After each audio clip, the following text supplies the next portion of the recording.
여러분 평안하십니까? 皆さん平安でしょうか。 아멘. アメン。 어렸을 때 주일학교에서 성경 퀴즈 대회를 많이 했었습니다. 私が小さい頃、教会では聖書クイズ大会をよくしました。 그때마다 많이 나오는 문제들이 있습니다. その時にいつもよく出ている問題があります。 난이도가 아주 낮은 문제, 예를 들면 요한복음 3장 16절 이제 그런 것이 있습니다. 例えばちょっと優しい問題、ヨハネによる福音書3章16節とか、 난이도가 아주 높은 문제, 예를 들면 성령의 9가지 열매를 쓰시오. ちょっと難しい問題だったら、聖霊の9つの実りを書いてくださいとか、 또 어려운 문제 한 가지는 10계명 10가지를 쓰시오 하는 것입니다. またその中で私にとって難しかったのは10回を書いてくださいと。 여러분 10계명 10가지 다 외우고 계시죠? 皆さん10回全部覚えてますか？ 10계명을 외우면서 어렸을 때는 이게 외우기가 어렵다 그래서 힘들었습니다. ちっちゃい頃は10回を覚えながらなんか難しいと思いました。 나이가 들면서 생각이 많아지면서는 이걸 왜 지켜야 되지? 하는 거부감들이 많았습니다. それでちょっと成長するうちに自分の中でなぜこれを守らないといけないのっていうその拒否感が与えられました。 오늘 우리가 읽는 신명기 5장에는 10계명이 다시 한번 나와 있습니다. また今日私たちが読む新明記の5章には10回がまたもう一回出てきます。 출애굽기 20장에 길게 나와 있는 10계명이 신명기 5장에 또다시 나와 있습니다. 出エジプト記の20章に長く出てきている10回が今回の新明記の5章にももう一回出ています。 중간에 설명이 좀 붙어 있긴 하지만 신명기 5장에 나와 있는 10계명을 잠깐 살펴봤으면 좋겠습니다. 中にちょっと説明が入ってるんですけれども、新明記5章に出てくる10回を一緒に読んでみたいと思います。 우리 7절 읽어보겠습니다. 7章一緒に読んでみましょう。新明記5章7節です。ごめんなさい。新明記5章7節、せーの。あなたには私を置いて他に神があってはならない。 우리 8절입니다. 8節、せーの。あなたには必ず像を作ってはならない。上に天にあり、地にあり、また地の下の水の中にあるいかなるものの形を作ってはならない。 11절도 읽어보겠습니다. 11節です。11節せーの。あなたの神、主の皆を乱りに唱えてはならない。乱りにその名を唱える者を主は罰せずには置かれない。 12절입니다. 12節せーの。安息日を守ってこれを聖別せよ。あなたの神、主が命じられた通りに。 16절. 16節せーの。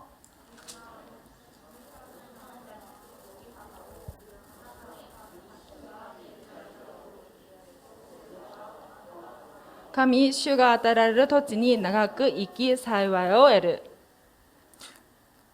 17절입니다. 17、せーの。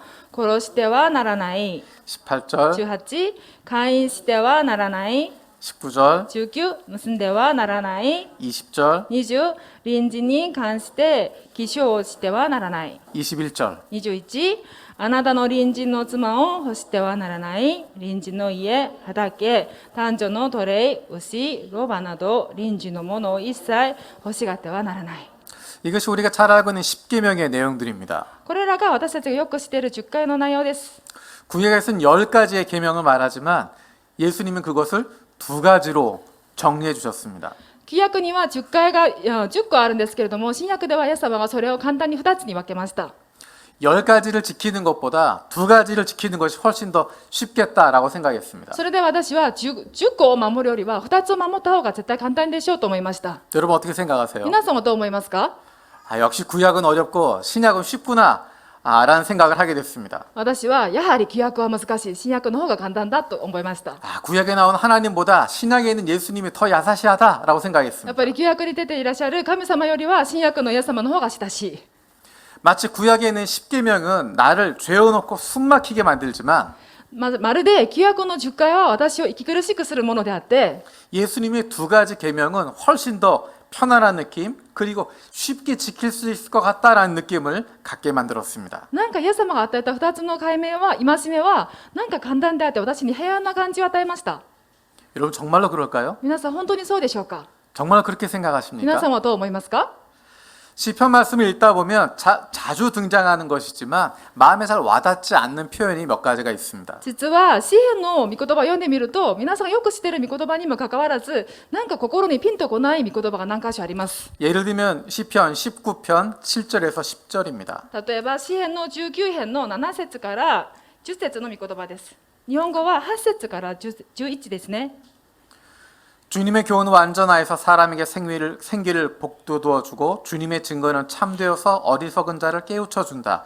주님의 교훈은 정직하여서 마음에 기쁨을 안겨주고 주님의 계명은 순수하여서 사람의 눈을 밝혀준다. 주님의 말씀은 티 없이 맑아서 영원토록 견고히 서 있으며 주님의 법규는 참되어서 한결같이 바르다. 주님의 교훈은 금보다 순금보다 더 탐스럽고 꿀보다 송이꿀보다 더 달콤하다. 詩篇の19節の8から11節です。一緒に読んでみましょう。詩篇の19、8節から11、せーの。主の律法は完全で魂を生き返らせ、主の定めは真実で無知な人に知恵を与える。主の命令はまっすぐで心に喜びを与え、主の戒めは清らかで目に光を与える。主の恐れは清く、いつまでも続く。主の裁きは誠でことごとく正しい。金に勝り、多くの純金に勝って望まく、蜜よりも蜂の巣の滴りより甘い。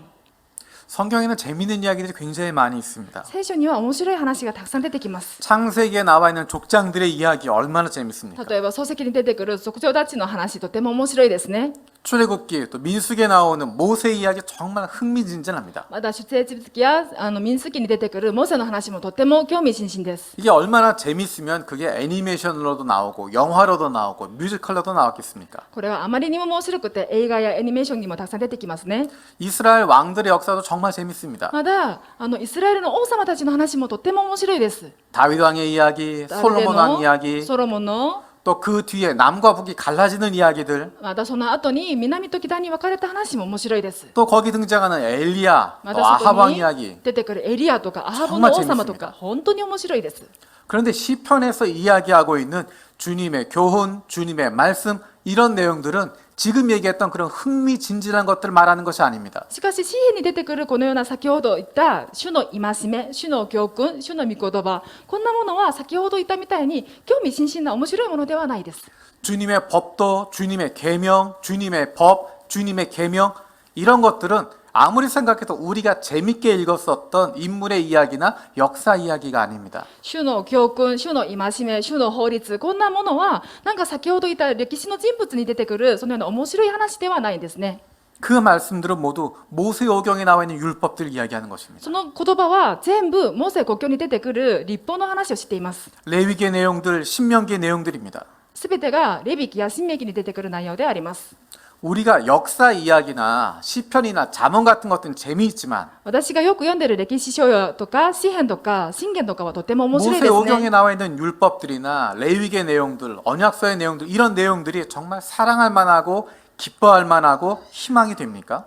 本当に皆さんがモーセの律法に出てくる申命記とかレビ記とか読むときにそこから愛とか希望とか感じますか？ 이런 율법서들을 읽으면서 내가 순금보다 더 사랑한다라고 말할 수 있을까? 本当にこの律法書を読みながら私は純金よりは尊いっていう感じがしますか？ 그런 율법들을 대표하는 십계명 그것이 우리에게 어떤 의미를 갖는 것일까? 本当にその律法の代表である10回は私たちにどんな意味を与えていますか？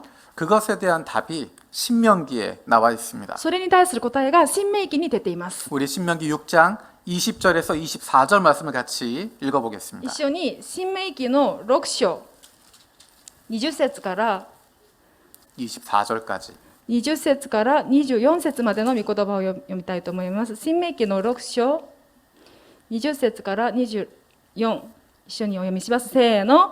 将来あなたの子、我がらの神、主が命じられたこれらの定めと掟と法は何のためですかと尋ねるときには、あなたの子らにこう答えなさい。我々はエジプトを出てファラオの奴隷であったが、主は力ある御手を持って我々をエジプトから導き出された。主は我々の目の前でエジプトとファラオとその宮廷全体に対して大きな恐ろしい奇跡を行い、我々をそこから導き出し、我々の先祖に誓われた土地に導かれていて、それを我々に与えられた。主は我々にこれらの掟をすべて行うように命じ、我々の神、主を恐れるように、今日あるように常に幸いに生きるようにしてくださった。 아멘. アーメン。 20절에 나와 있는 것이 우리가 물어보고 싶은 질문입니다. 20節に出てくるのが私たちが聞きたいその話です。 하나님이 명령하신 훈련과 균례와 법도가 무엇이냐, 왜 지켜야 되냐라는 것입니다. 先ほど私が言った主が命じられたその定めとか掟とかは何で守るべきであるか。 왜 십계명을 지켜야 하고 왜 율법들을 지켜야 하고 왜 이런 명령들을 지켜야 됩니까? 라는 질문입니다. なぜ十戒を守るべきであれ、その律法を守るべきであって、それを守る理由は何でしょうか。 그것에 대한 대답이 21절부터 24절에 있는 것입니다. それに対する答えが21節から24節に出てくる答えでありま 우리 す。 특별히 24절 다시 한번 24 읽어보겠습니다. 節、もう一回読んでみたいと思います。24節、せーの。主は我々にこれらの掟をすべて行うように命じ、我々の神、主を恐れるようにし、今日ようにしてくださった。 우리가 그렇게만 하면 오늘 주님께서 우리를 지키시고 언제나 우리를 잘 살게 해줄 것이다 라고 이야기합니다. 御言葉にはこんなふうに答えています。私たちが守るときに今日あるように常に幸いに生きるようにしてくださるという約束なんですね。 이 모든 규례를 십계명을 지켜야 구원받는다 라고 이야기하는 것이 아닙니다. その10回すべてを守るときにあなたたちが救われるという意味ではないです。 이스라엘 민족을 이집트에서 해방시키신 다음에 주신 명령이 약속이 십계명입니다. なぜかというとイスラエルの民をエジプトから解放された後に与えたのがその10回であるからでありま 그래서 す。 십계명 맨 첫 부분에 나오는 구절이 오늘 읽었던 본문 신명기 5장 6절에 있는 말씀입니다. だから新明記に出てくる最初の10回の前に出てくる最初の言葉が今日本文の5章7節の御言葉で 우리 す。 다시 한번 읽어보겠습니다. 신명기 고시오. 5장 6절. 新明記5章7節です。もう一回読んでみたいと思います。ごめんなさい。新明記5章6節です。6節せーの。私は主、あなたの神、あなたたちをエジプトの国、奴隷の家から導き出した神である。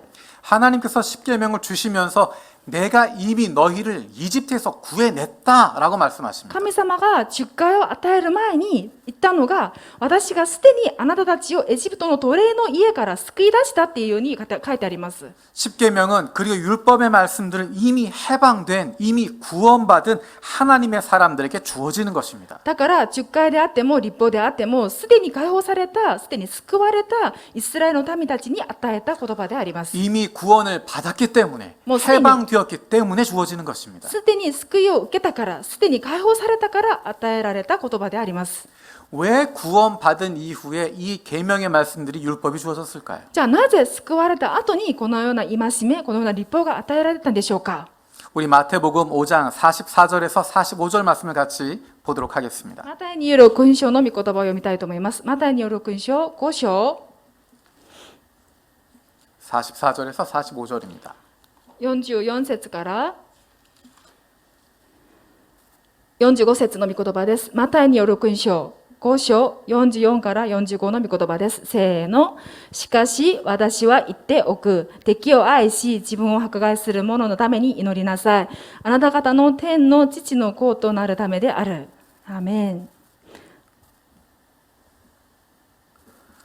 우리가 왜 원수를 사랑하고 우리를 박해하는 사람을 위해서 기도해야 될까? なぜ私たちが悪人を愛し、私たちを迫害する者のために祈らなければならないんでしょうか。 그래야 너희가 하늘에 계신 너희 아버지의 자녀가 되기 때문이다라고 45 이야기합니다. 節にあなた方の天の父の子となるためであると書いてあります。 그런 행동을 통해서 아버지의 자녀가 되는 것이 아니라 そのような行動を通してあなた方が神様の子供になるのではなく、 하나님의 자녀이기 때문에 그렇게 살아가라는 것입니다. 神様の子供である家にそのような生き方を選択してくださいという意味なんですね。 하늘에 계신 아버지가 그런 분이시기 때문입니다. 天の父なる神様がそのような方であるから、 악한 사람에게나 선한 사람에게나 똑같이 해가 떠오르게 하시고 悪人であり良い人であり全ての人に光を与えられ、 의로운 사람이나 불의한 사람이나 똑같이 비를 내려주시는 분이기 때문입니다. 義人であり悪人であってもみんなに雨を注がせられる神様であるからであります。 우리는 바로 그런 하나님의 자녀이기 私た 때문입니다. ちはそのような神様の子供であるからであります。 하나님의 자녀의 삶을 누릴 수 있도록 하기 위해서 우리에게 십계명을 주시고 율법을 주시는 것입니다. 私たちが神様の子供として神様の子供としてのその命を味わうことができるように与えたのが十戒であります。 하나님의 자녀의 삶을 누리기 위해서는 이러이러한 삶을 살아야 된다라고 구체적으로 말씀을 주시는 것입니다. あなた方が神様の子供としての生き方を味わってほしいっていう方法として与えたのが十戒であります。 그것을 통해서 우리가 하나님의 자녀의 삶을 누릴 수 있기 때문입니다. なぜかというと、そのような生き方を通して本当の神様の子供としての生活を味わうことができるからであります。 우리가 왜 이렇게 십계명이나 율법을 통해서 하나님의 자녀의 삶을 누려야 될까요? なぜ私たちがこのような律法や十戒を通してその子供としての生活を味わわなければならないんでしょうか。 그렇지 않으면 우리는 자꾸만 과거로 돌아가기 때문입니다. なぜかというと、私たちにはよく過去に戻る傾向があるからであります。 우리에게 있는 죄성 때문입니다. 私たちの中にある罪のせいで 우리는 자꾸만 과거로 돌아가기 때문입니다. なんとなく過去に戻る傾向があります。 자꾸만 해방받기 이전으로 구원받기 이전의 모습으로 돌아가기 そ 때문입니다. の救われる前の様子、姿、解放される前の様子の姿に戻る傾向があります。 우리 안에는 해방되기 이전에 구원받기 이전에 자유를 얻기 이전의 가치관들이 남아 있습니다. なぜかというと、私たちの中にはまだ救われる前の解放される前のそのような時の価値観がまだ深く残っているからであります。 그 가치관을 바꾸어가는 과정들이 필요합니다. 私たちにはその価値観を変えていくその過程が必要であります。 우리가 어떻게 사는 것이 하나님이 원하시는 모습인지를 보여주시는 것입니다. 私たちがどのように生きれば神様の心にふさわしい生き方であるかということを味わっていく。 그것이 바로 율법이고 그것이 바로 십계명입니다. それこそが十戒であって律法であります。 여러분 발에 티눈 혹시 경험해 보셨나요? 皆さん、足とかにタコとかできたことありますか？タコ。 겉으로 보기엔 굉장히 조그맣습니다. 本当にタコ、外から見るととてもちっちゃく見えますね。 그런데 그 뿌리는 굉장히 깊이까지 내려져 있습니다. その足とかにできているタコの根はすごく深いです。 그래서 그것을 뺀다고 하는 것은 굉장히 어렵습니다. それでそのタコを取るにはとても難しいです。 겉에 있는 것만 떼어내면 계속해서 나오게 됩니다. 本当に皆さんも取ったことあるかもしれないんですが、外側だけ取れば皆さん下の根からまた出てきます。 우리의 가치관은 한순간에 바뀌지 않습니다. だから私たちの価値観も一瞬間に変わるものではないです。 그만큼 깊이 뿌리 내려 있습니다. その価値観が深く根下ろされています。 우리의 가치관이 우리의 사고 구조에 작용하고 있는 것입니다. 私たちの価値観が私たちの考え方や思考力にとっても影響を与えています。 어떤 일에 있어서 우리의 감정이 먼저 반응할 때 何かのことに対して私たちの感情が先に反応するときに、 내가 왜 그래야 돼? 라는 생각이 들 때 なぜ私がこうしないといけないのっていう考えが出てくるときに、 대부분의 경우에 그것은 우리의 해방되기 이전에 구원받기 이전의 가치관이 작동하는 것입니다. 多くのそのものが私たちが救われる前、解放される前の価値観であります。 십계명이나 율법이나 예수님의 말씀을 읽으면서 발견하는 것이 그런 부분들입니다. 私たちが十戒とか律法とかイエス様が与えた戒めとか読むときによく発見されるのがそのような過去の価値観であります。 우리가 이렇게 살아갈 수 있을까라는 의문이 들게 만듭니다. たまたまこんな疑問が出てきます。本当にこの生き方生きられるのって。 하나님의 자녀로서 그 자유를 누리면서 살아가는 모습이 어떤 모습일까? 本当に神様の子供としてその自由を味わいながら生きる生き方ってどんな生き方なんだろう。 그 모습이 우리가 읽었던 레위기에 나와 있는 모습입니다. 実はその生き方こそが先ほど私たちが読んだレビ記の話であります。 종되었던 상태에서 벗어난 그 가치관에서 벗어난 사람들의 삶의 모습이 바로 레위기에 나타나 있는 것입니다. そのもともと奴隷であった生き方から解放された生活の姿、それが先ほど読んだレビ記の話であります。 율법서에서 보여주고 있는 거룩한 하나님의 백성의 삶이 바로 그것입니다. つまり律法書で書かれている神様の清い民として生きる生き方であります。 그 하나님의 백성의 공동체는 세상의 가치와는 완전히 다른 가치관으로 움직이고 있는 공동체입니다. その神様が主人である共同体の生き方は世の生き方と価値観とは全く違う生き方、またその価値観であります。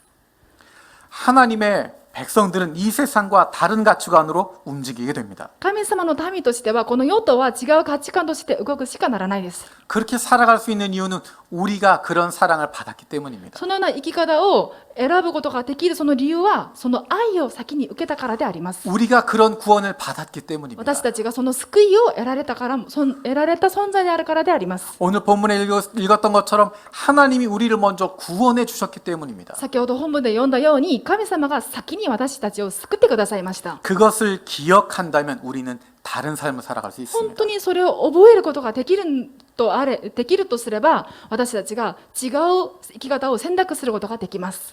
우리 신명기 10장 17절에서 19절 말씀 같이 읽어보겠습니다. 新明記の10章 10장 17절에서 19절. 10章17節から19節の7절요? 17절에서 17節から 19절까지. 19節の御言葉、新明記10章17節から19です。せーの。あなたたちの神、主は神の中の神、主なる者の中の主、偉大にして、今しく恐るべき神、人を偏り水、孤児と株のキルシャの愛し食べ物を与えられる。あなたたちのキリシャを愛しなさい。あなたたちもエジプトの国にキリシャであった。 아멘.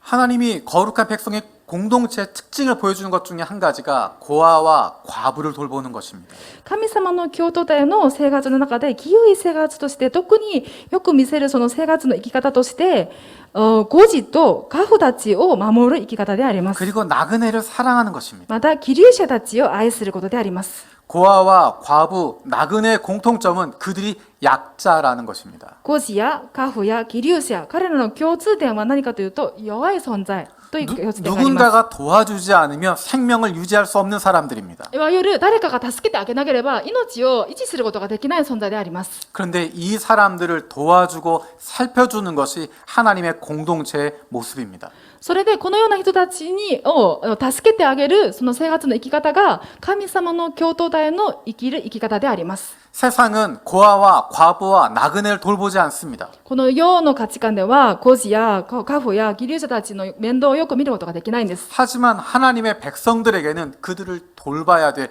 책임이 있습니다. しかし神様の民たちには彼らをよく世話してあげる義務があります。 왜 責任があります。 왜 그럴까요? なぜなんでしょうか。 조금 전에 읽었던 19절 말씀이 바로 그것입니다. 先ほど読んだ19節の御言葉がそうであります。 당신들이 나그네를 사랑해야 하는 것은 당신들도 한때 이집트에서 나그네로 살았기 때문입니다. あなたたちがそのキリシャたちの面倒を見てあげなければならないその理由はあなたたちももともとエジプトではキリシャだったからであります。 우리의 과거를 기억한다면, 우리를 구원하신 하나님을 기억한다면 우리의 삶이 달라질 수밖에 없습니다. 私の過去を覚えているんだったら私たちの過去から変わってくださった救ってくださった神様の愛を覚えるなら本当に生活の価値観が変わるしかないですね。